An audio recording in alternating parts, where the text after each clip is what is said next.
আব্বাস সিদ্দিকী এরকম কথা বলে মনে হয় নিজে একটা বদমাস কাফের। আমরা সরকার মোল্লার বিরুদ্ধে একবার দাঁড়িয়ে দেখবো, ওদের যাওয়া না জব্দ করে দেওয়া ছেড়ে দেবো। তো কিছু এরকম নেই যে পাইনি, সবকিছু পেয়েছি। আপনাদের স্থানীয় বিধায়কের নাম কি? মাননীয় শওকত মোল্লা মহাশয়। শওকত মোল্লা এখানে আসে? হ্যাঁ, প্রতিদিন যাতায়াত করেনি।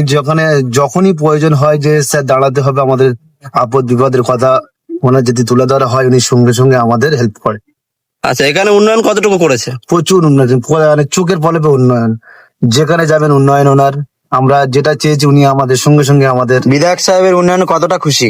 খুব খুশি, খুব। ক্যানিং পূর্বে আব্বাস সিদ্দিকী ভোটে দাঁড়াবে বলছে, এই বিষয়ে কি বলবেন? আমি বলছি উনি একবার আসুক, আমাদের এখানে দেখে যাক। এসে দেখে তারপরে উনি বুঝবে যে আমাদের শওকত মোল্লার কাজ। তারপরে উনি ভোটে দাঁড়ানোর কথা একবারে প্রকাশ করবে না, আমার মনে হয়।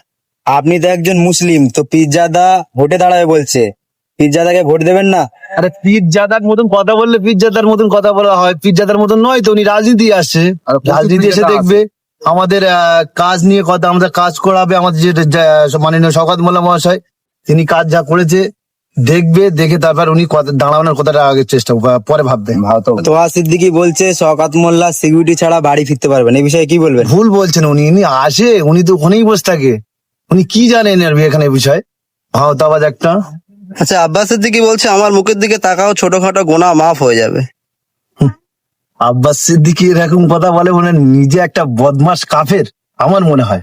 কেননা কোন জায়গায় এরকম নেই সিস্টেম যে আমার যার মুখের দিকে তাকালে গুনাহ মাফ হয়ে যাবে। সেখানে হাজার হাজার গুনাহ করেও তার মুখের দিকে যদি মাফ হয়ে যেত, আমার মনে হয় গুনাহ করার পরেও মুখের দিকে চেলে মাফ হয়ে যেত। একদম শয়তান। আব্বাস সিদ্দিকী আবারও বলছে যে শওকত মোল্লা জাহান্নামের কুকুর। শওকত মোল্লা জাহান্নামের কুকুর? কি ও কি লিখে রেখেছে? শওকত মোল্লা কি ও জানে? শওকত মোল্লার মতন কাজ যদি ও একটুখানি করতো, মানুষের কাছে নোয়া শিখেছে, দোয়া শিখেনি। মানুষের পকেট থেকে যে দেবে সেই হচ্ছে দানি, ঠিক আছে? ও তো নোয়া শিখেছে, ও কি করে দানি হয়? আচ্ছা, আমাদের পাড়া আমাদের সমাধান প্রকল্পে প্রতি বুথে 10 লক্ষ টাকা করে দেবে বলছে, এতে কতটা খুশি? প্রচুর খুশি। আমাদের 10 লক্ষ টাকা আমাদের পঞ্চায়েতের প্রচুর কাজ আমাদের দেখিয়েছে। আমরা সেগুলো কাজ দেখেছি, কাজ পেয়েছি। হ্যাঁ, আমাদের লাইট, স্ট্যান্ড লাইট থেকে শুরু করে যাবতীয় যেখানে যা প্রবলেম, কল, খাওয়ার জল থেকে শুরু করে সমস্ত কিছু আমাদের হাতের কাছে পেয়ে গেছি। বিরোধীরা বলছে ক্যানিং পূর্বে ভোট হয় না, ভোট লুট করা, এই বিষয়ে না কি না না, বলবেন? ভুল ভুল। কোনো সময় এটা হয় না। আমরা আমাদের নিজের ভোট নিজেই ভালোভাবে দিয়ে দিই, ঠিক আছে? তাতে আমাদের কোনো সমস্যা হয় না।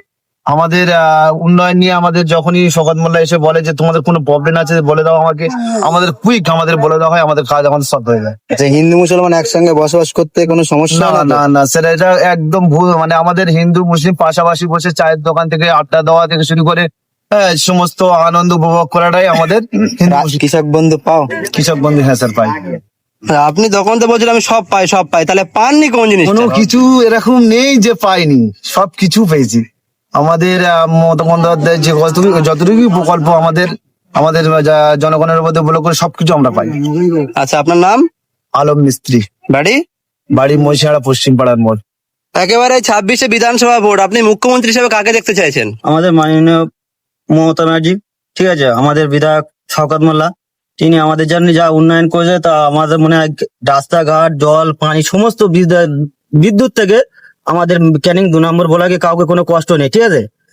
সমস্ত মানুষটা, জনগণ যে জিনিসটা চেয়েছে, হয়তো আজকে চেয়েছে, কাল সকালের মধ্যে সময় জিনিসটা পঞ্চায়েত থেকে সেটা উদ্ধার করে দিয়েছে, ঠিক আছে? আমাদের প্রধান সাহেব আছে, আমাদের বিধায়ক শওকত মোল্লা আছে, ঠিক আছে?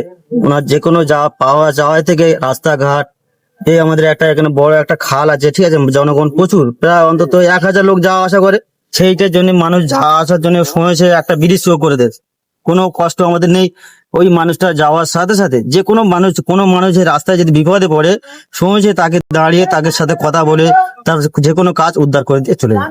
যে বিরোধীরা বলছে শওকত মোল্লা ক্যানিং পূর্বে ভোট লুট করে, এই বিষয়ে কি বলবেন? ওসব শুভেন্দু বলো আর আইএসএফ বলো আর কংগ্রেস বলো, সিবেন বলো, ওরা ভুল বার্তা। ওদের কোনো এখানে জায়গা নেই। ওদের ভাওতাবাজি। ওরা এখানে আসুক, এসে আমাদের বিধায়ক সাহেব শওকত মোল্লার বিরুদ্ধে একবার দাঁড়িয়ে দেখবো, ওদের যাওয়া না জব্দ করে দিয়ে আমরা ছেড়ে দেবো। আমরা ক্যানিং পূর্ব থেকে বলছি। তো শওকত মোল্লা এখানে আসে?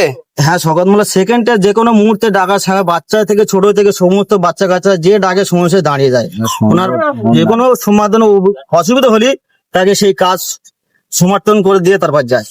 আচ্ছা, অনেকগুলো রাজ্য সরকারের প্রকল্প আছে, আপনি কোনো প্রকল্প পান? সব প্রকল্পে আমি ঘর পেয়েছি, ওই যে জল পেয়েছি, বিদ্যুৎ পেয়েছি। আমাদের এখানে একটা ধরো প্রায় 500 ফুট রাস্তা আছে, সেই ফাঁকা জায়গাতে বিদ্যুৎ নিয়ে এসছে আমাদের মৌখালি ক্যানিং 2 নম্বর বলাকে, ক্যানিং বলা হয়, ক্যানিং 2 নম্বর বলাকে কোনো মানুষটার জনগণের কোনো চাওয়া পাওয়া কোনো কষ্ট নেই, প্রতি মানুষটা ঘর, সবাই ঘর পেয়েছে।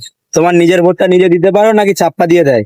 না, আমার নিজের ভোট আমি নিজে দিই। বিধায়ক শওকত মোল্লার এত প্রশংসা করছো, লোকাল নেতৃত্বের ভয়ে সব কিছু বলছেন না তো? না না, ভুল কথা, ওটা যারা বলছে বিরুদ্ধে যেটা করছে পুরো ভুল। আমাদের নিজের অধিকার, নিজের ভোট আমরা সবাইকে দিয়ে দিই, উনি কোনো জোর জবরদস্তি করেন না। লোকাল নেতৃত্ব কেমন এখানে? ভালো, খুব ভালো পরিচালনা। বিধায়ক শওকত মোল্লা কেমন? খুব ভালো, ওনার মতো লোক হবে না। আশা আছি 294টা বিধায়ক মধ্যে আমাদের মনে হয় আমাদের ওই শওকত মোল্লা উনি এত হারে কাজ করেছে, আমার মনে হয় আমরা তো কোনো জায়গায় দেখি না।